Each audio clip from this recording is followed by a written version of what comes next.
El deseado de todas las gentes. Capítulo 86. Id, doctrinad a todas las naciones. Este capítulo está basado en Mateo 28, versos 16 al 20. Estando a solo un paso de su trono celestial, Cristo dio su mandato a sus discípulos. Toda potestad me es dada en el cielo y en la tierra, dijo. Por tanto, id y doctrinad a todos los gentiles. Id por todo el mundo, predicad el Evangelio a toda criatura. Repitió varias veces estas palabras a fin de que los discípulos comprendiesen su significado. La luz del cielo debía resplandecer con rayos claros y fuertes sobre todos los habitantes de la tierra, encumbrados y humildes, ricos y pobres. Los discípulos habían de colaborar con su Redentor en la obra de salvar al mundo. El mandato había sido dado a los 12 cuando Cristo se encontró con ellos en el aposento alto, pero debía ser comunicado ahora a un número mayor. En una montaña de Galilea se realizó una reunión en la cual se congregaron todos los creyentes que pudieron ser llamados. De esta reunión, Cristo mismo había designado, antes de su muerte, la fecha y el lugar. El ángel, al lado de la tumba, recordó a los discípulos la promesa que hiciera de encontrarse con ellos en Galilea. La promesa fue repetida a los creyentes que se habían reunido en Jerusalén durante la semana de la Pascua, y por ello llegó a muchos otros solitarios que estaban lamentando la muerte de su Señor. Con intenso interés, esperaban todos la entrevista. Concurrieron al lugar de reunión por caminos indirectos, viniendo de todas direcciones, para evitar la sospecha de los judíos envidiosos. Vinieron con el corazón en suspenso, hablando con fervor unos a otros de las nuevas que habían oído acerca de Cristo. Al momento fijado, como 500 creyentes se habían reunido en grupitos en la ladera de la montaña, ansiosos de aprender todo lo que podían de los que habían visto a Cristo desde su resurrección. De un grupo a otro iban los discípulos contando todo lo que habían visto y oído de Jesús y razonando de las Escrituras como Él lo había hecho con ellos. Tomás relataba la historia de su incredulidad y contaba cómo sus dudas se habían disipado. De repente Jesús se presentó en medio de ellos. Nadie podía decir de dónde ni cómo había venido. Nunca antes le habían visto muchos de los presentes, pero en sus manos y sus pies contemplaban las señales de la crucifixión. Su semblante era como el rostro de Dios, y cuando lo vieron, le adoraron. Pero algunos dudaban. Siempre será así. Hay quienes encuentran difícil ejercer fe y se colocan del lado de la duda. Los tales pierden mucho por causa de su incredulidad. Esta fue la única entrevista que Jesús tuvo con muchos de los creyentes después de su resurrección. Vino y les habló diciendo: «Toda potestad me es dada en el cielo y en la tierra». Los discípulos le habían adorado antes que hablase, pero sus palabras, al caer de labios que habían sido cerrados por la muerte, los conmovían con un poder singular. Era ahora el Salvador resucitado. Muchos de ellos le habían visto ejercer su poder sanando a los enfermos y dominando a los agentes satánicos. Creían que poseía poder para establecer su reino en Jerusalén, poder para apagar toda oposición, poder sobre los elementos de la naturaleza. Había calmado las airadas aguas, había andado sobre las ondas coronadas de espuma, había resucitado a los muertos. Ahora declaró que toda potestad le era dada. Sus palabras elevaron los espíritus de sus oyentes por encima de las cosas terrenales y temporales, hasta las celestiales y eternas. Les infundieron el más alto concepto de su dignidad y gloria. Las palabras que pronunciara Cristo en la ladera de la montaña eran el anuncio de que su sacrificio en favor del hombre era definitivo y completo. Las condiciones de la expiación habían sido cumplidas. La obra para la cual había venido a este mundo se había realizado. Se dirigía al trono de Dios para ser honrado por los ángeles, principados y potestades.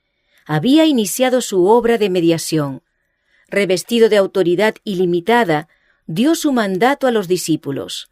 Id, pues, y haced discípulos entre todas las naciones, bautizándolos en el nombre del Padre y del Hijo y del Espíritu Santo, enseñándoles que guarden todas las cosas que os he mandado, y he aquí que estoy yo con vosotros siempre, hasta la consumación del siglo.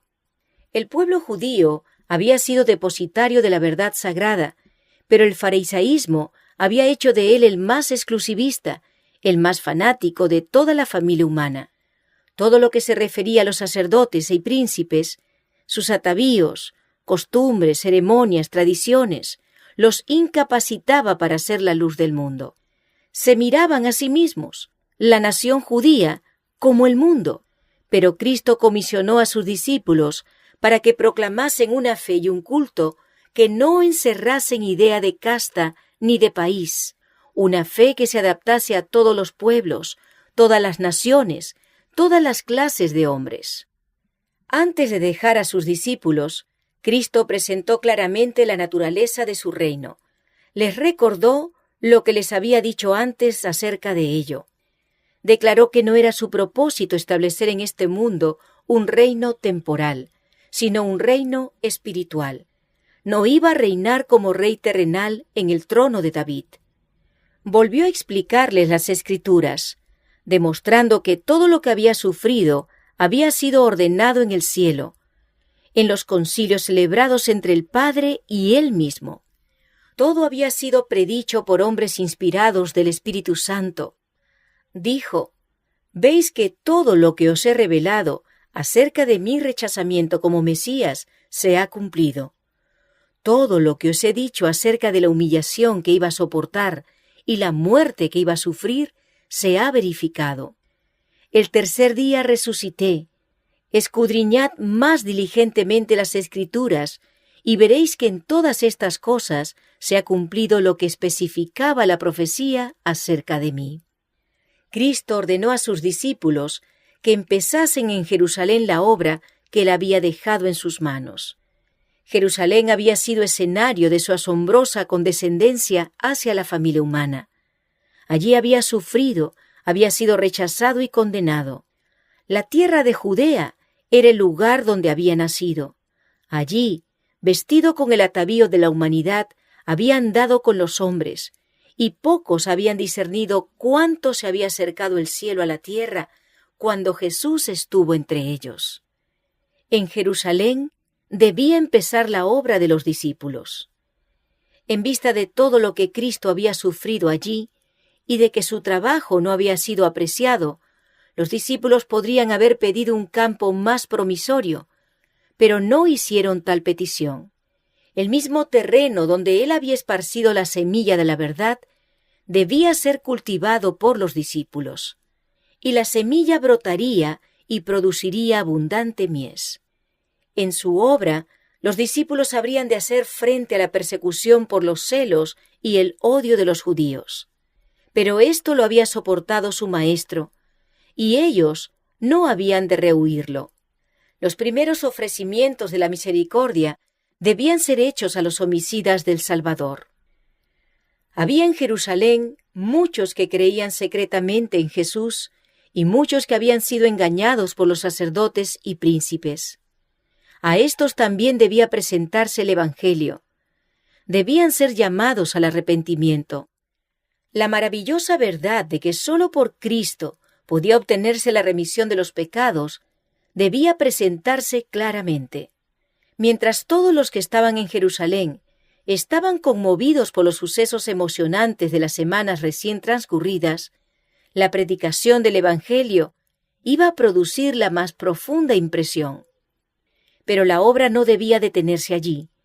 Había de extenderse hasta los más remotos confines de la tierra. Cristo dijo a sus discípulos: «Habéis sido testigos de mi vida de abnegación en favor del mundo. Habéis presenciado mis labores para Israel. Aunque no han querido venir a mí para obtener la vida, aunque los sacerdotes y príncipes han hecho de mí lo que quisieron, aunque me rechazaron según lo predecían las Escrituras, deben tener todavía una oportunidad de aceptar al Hijo de Dios. Habéis visto todo lo que me ha sucedido. Habéis visto que a todos los que vienen a mí, confesando sus pecados, yo los recibo libremente. De ninguna manera echaré al que venga a mí. Todos los que quieran pueden ser reconciliados con Dios y recibir la vida eterna. A vosotros, mis discípulos, confío este mensaje de misericordia. Debe proclamarse primero a Israel y luego a todas las naciones, lenguas y pueblos. Debe ser proclamado a judíos y gentiles. Todos los que crean han de ser reunidos en una iglesia.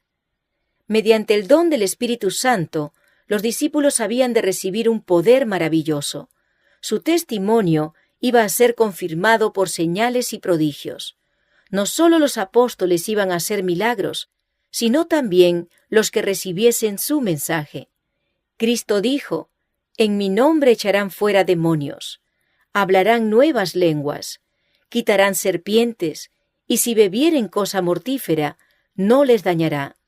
Sobre los enfermos pondrán sus manos y sanarán».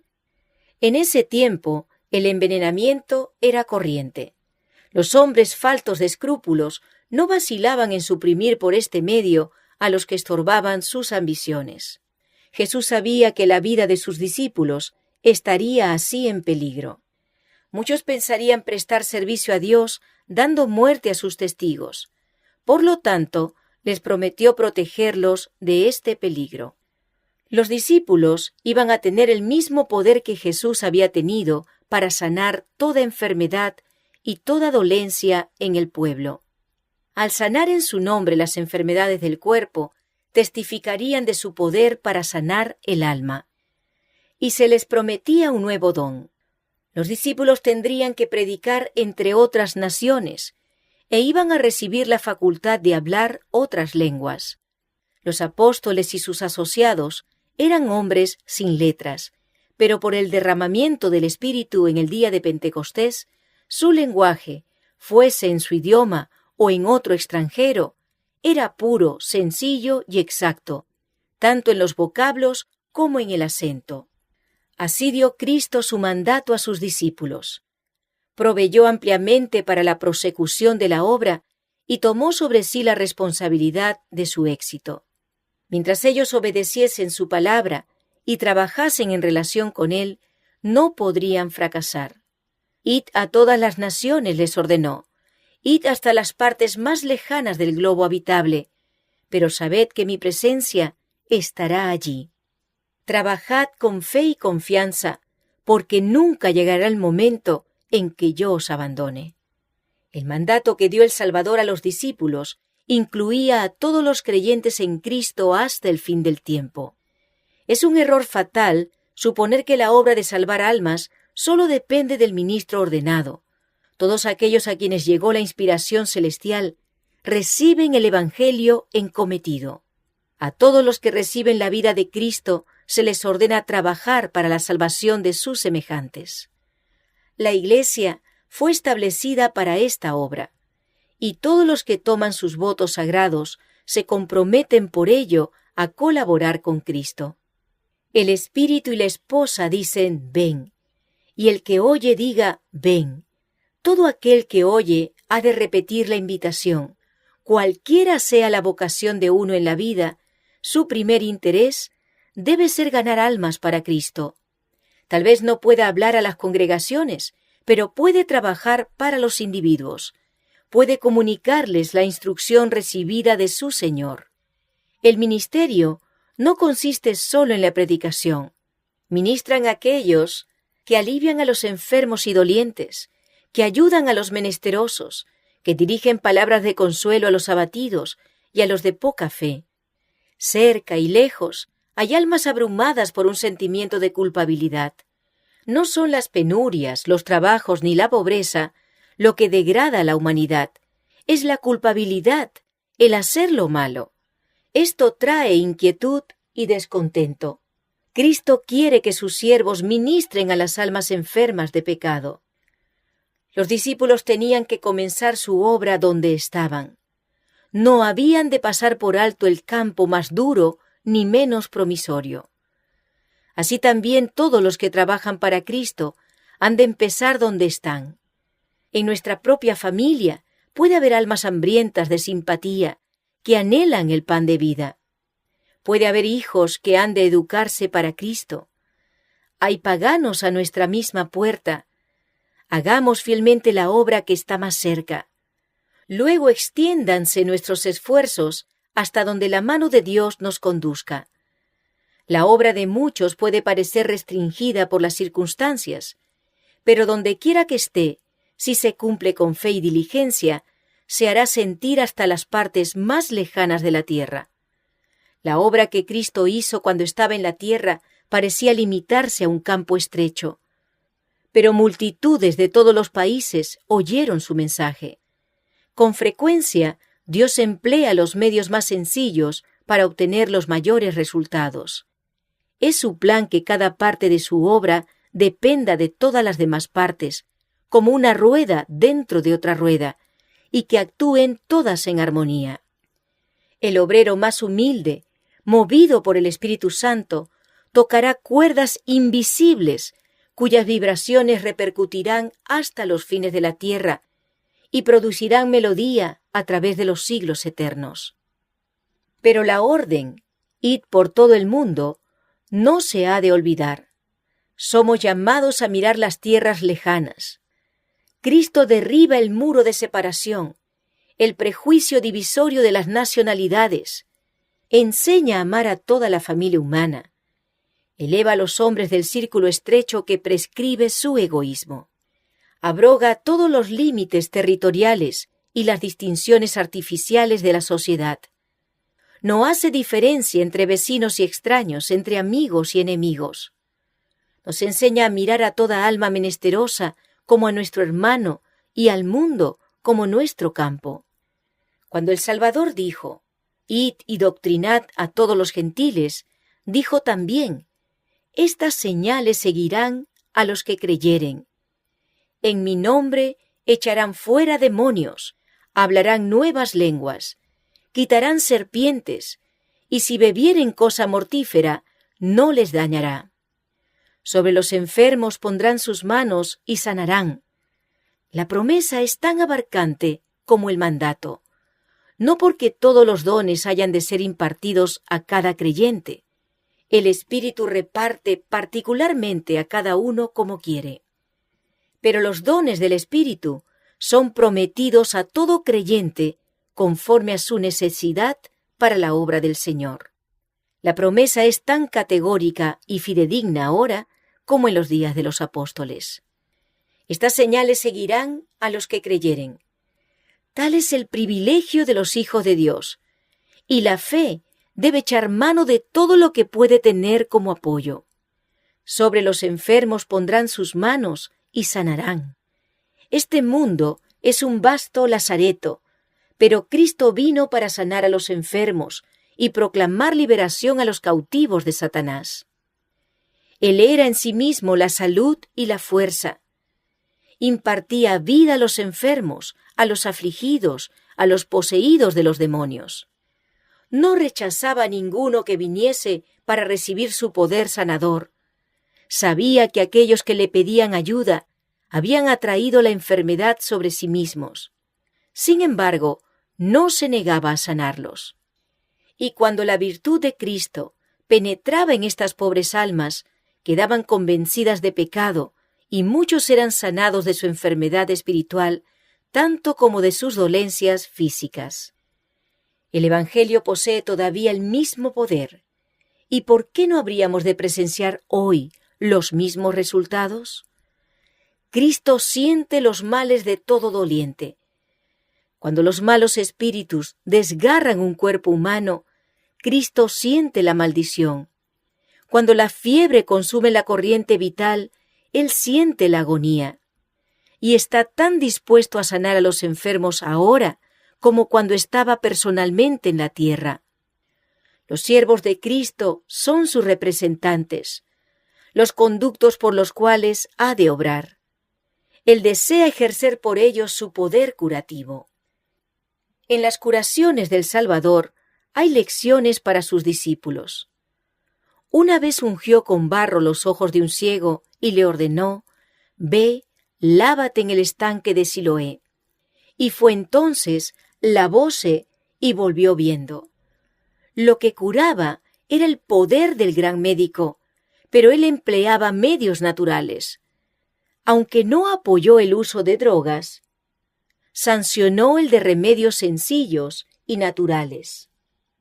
A muchos de los afligidos que eran sanados, Cristo dijo: «No peques más, porque no te venga alguna cosa peor».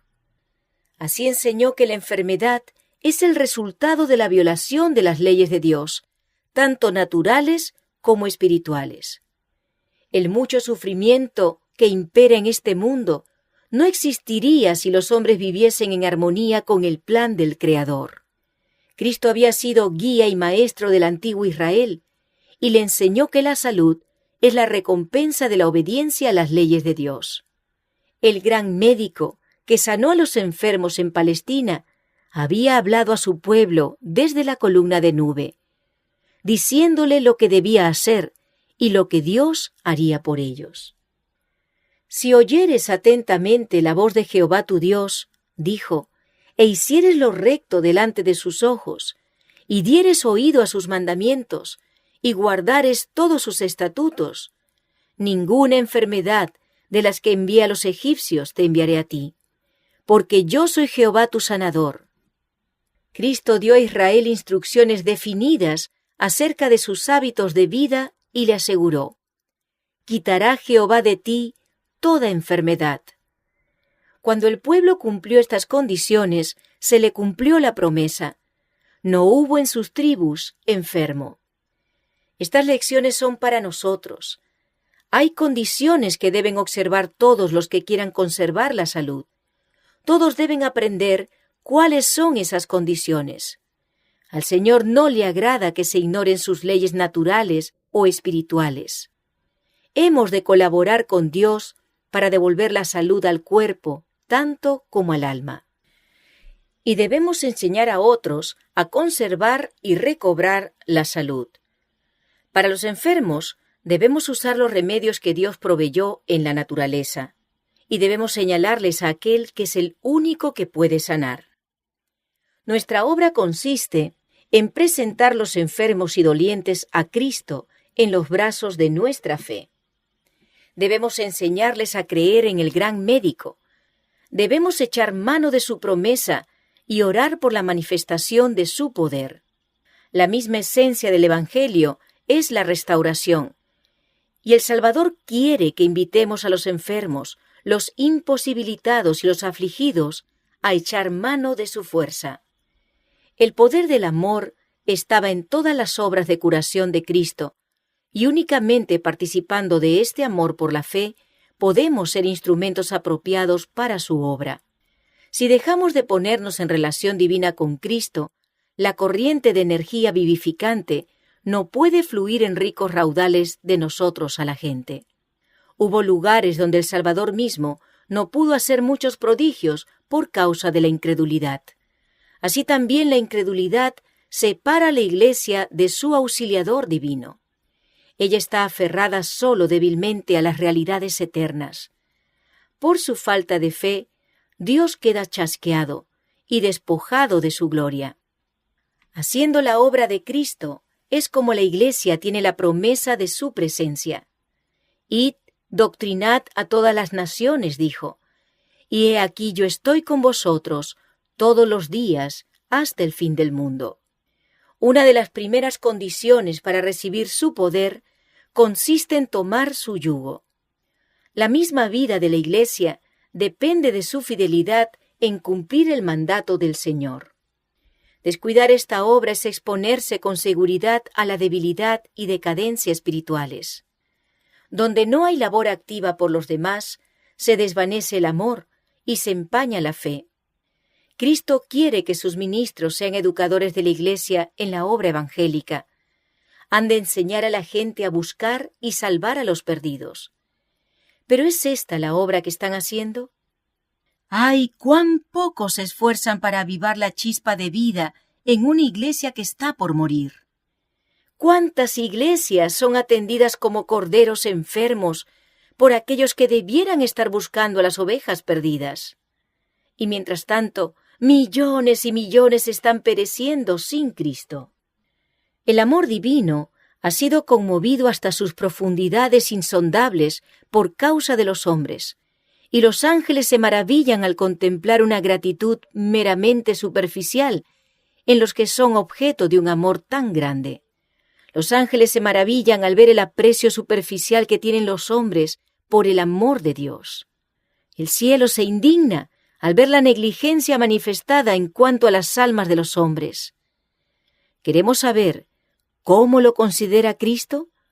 ¿Cuáles serían los sentimientos de un padre y una madre si supiesen que su hijo, perdido en el frío y la nieve, había sido pasado de lado y que le dejaron perecer a aquellos que podrían haberle salvado? ¿No estarían terriblemente agraviados, indignadísimos? ¿No denunciarían a aquellos homicidas con una ira tan ardiente como sus lágrimas, tan intensa como su amor? Los sufrimientos de cada hombre son los sufrimientos del Hijo de Dios, y los que no extienden una mano auxiliadora a sus semejantes que perecen, provocan su justa ira. Esta es la ira del Cordero. A los que aseveran tener comunión con Cristo y sin embargo han sido indiferentes a las necesidades de sus semejantes, les declarará en el gran día del juicio: no os conozco de dónde seáis. Apartaos de mí todos los obreros de iniquidad. En el mandato dirigido a sus discípulos, Cristo no solo esbozó su obra, sino que les dio su mensaje.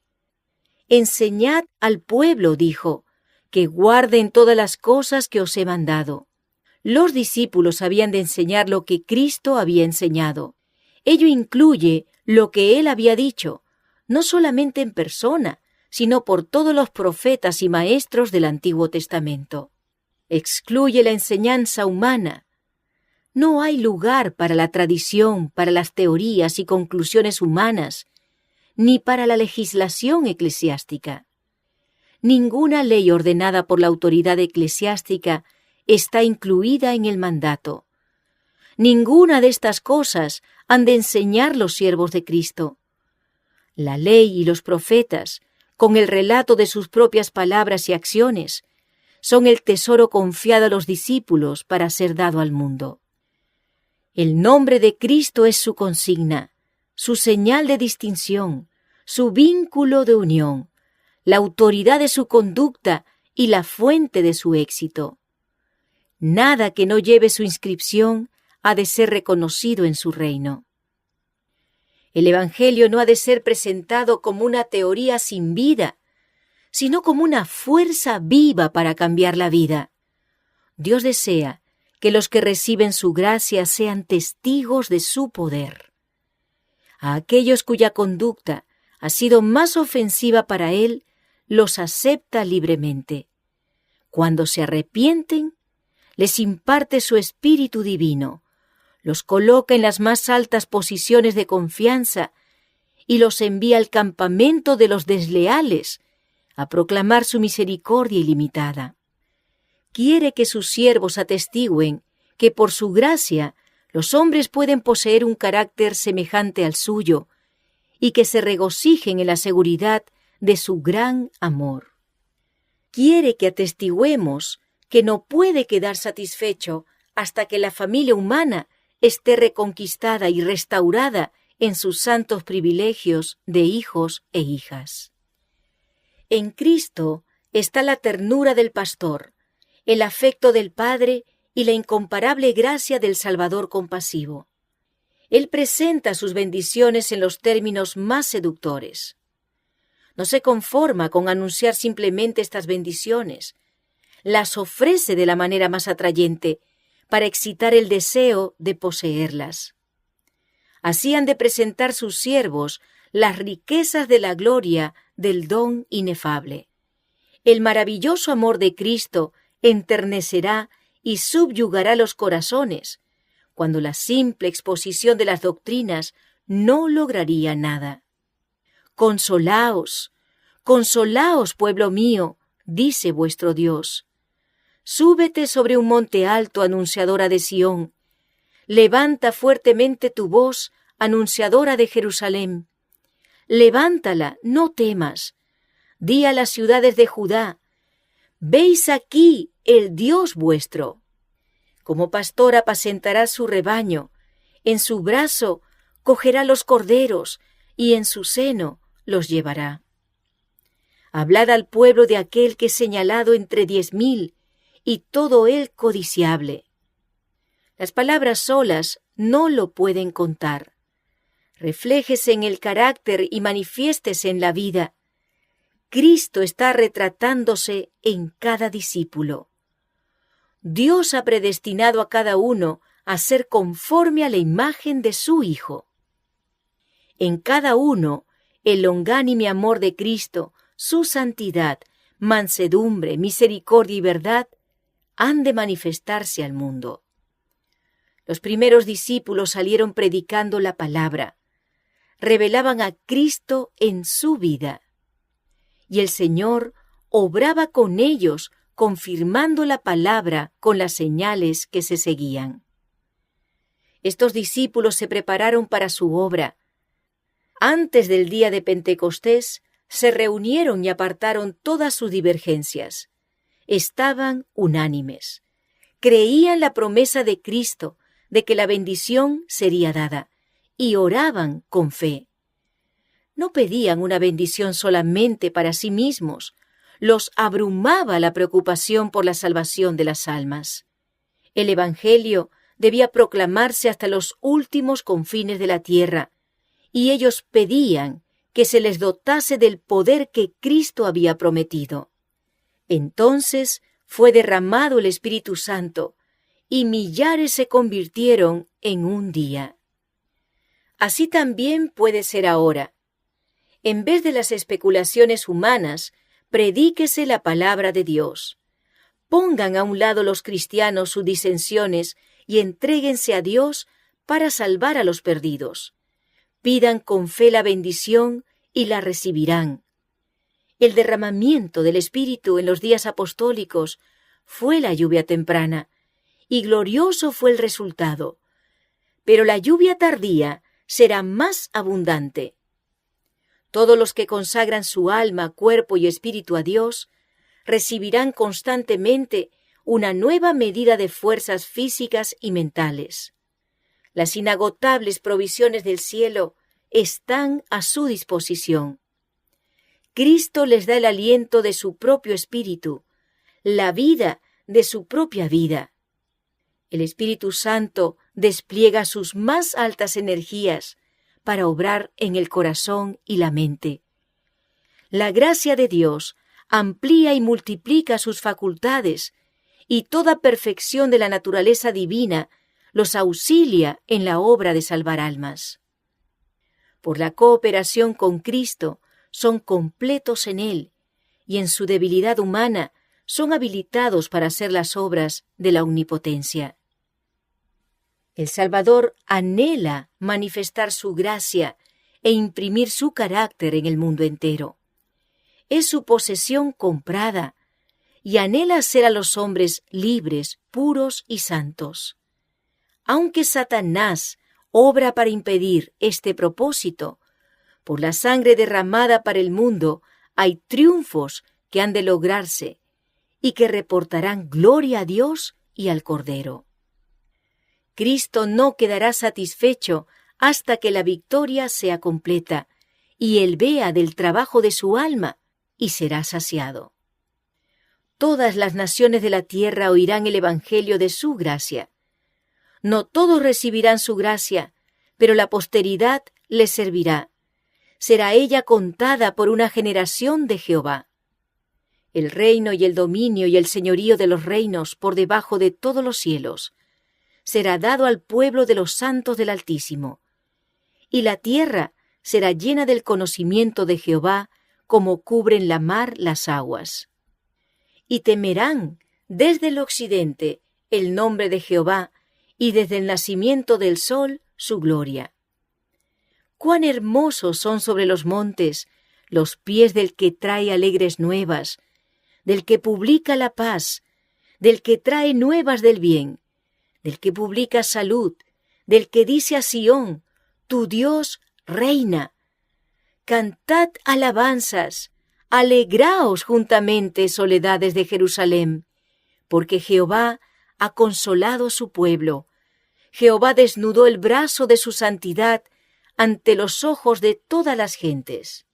Y todos los términos de la tierra verán la salud del Dios nuestro.